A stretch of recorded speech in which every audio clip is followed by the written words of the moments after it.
eo amin'ny tontolon'ny politika kosa indray dia manana ny ambarany mahakasika ny fitantanana ny firenena ny fikambanany ny olony asan'ny firenena.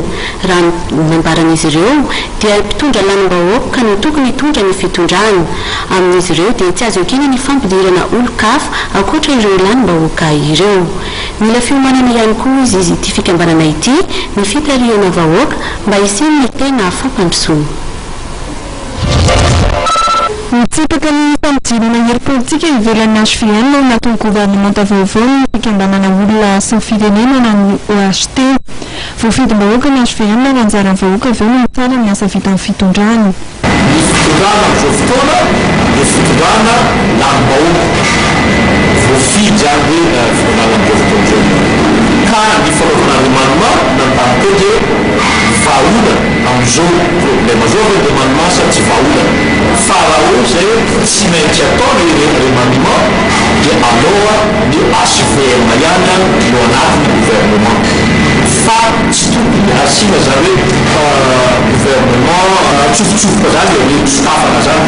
Ny HVM no fidiny vahoaka dia aloha izy tarika hatrafara dia anjaran'ny vahoaka no tsara azy. Tsy mihinana ny mitondra firenena mitondra ny fandiny.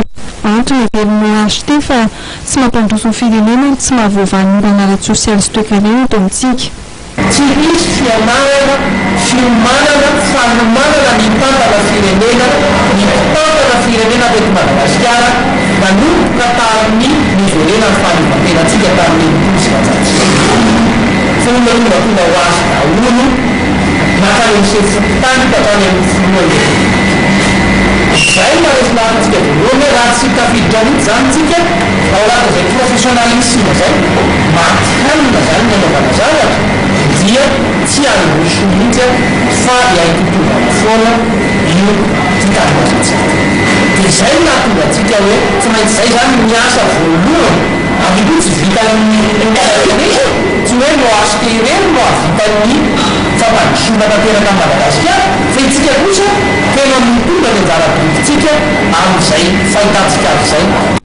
Mifotra indrindra fanabeazana olom-pirenena vanina ny asa tanterahan'ny OHT amin'ny taona 2024 ity isam-bolana dia mikarakara famelabelan-kevitra ny OHT ho amin'ny volana martsa izao dia ny lalàna ary ny fampihavana-pirenena no adi-kevitra. Songato indray mandritra ny lanonana fampihalavana tratry ny taona dia nataon'ny mpikambana OHT ao amin'ny faritra izany.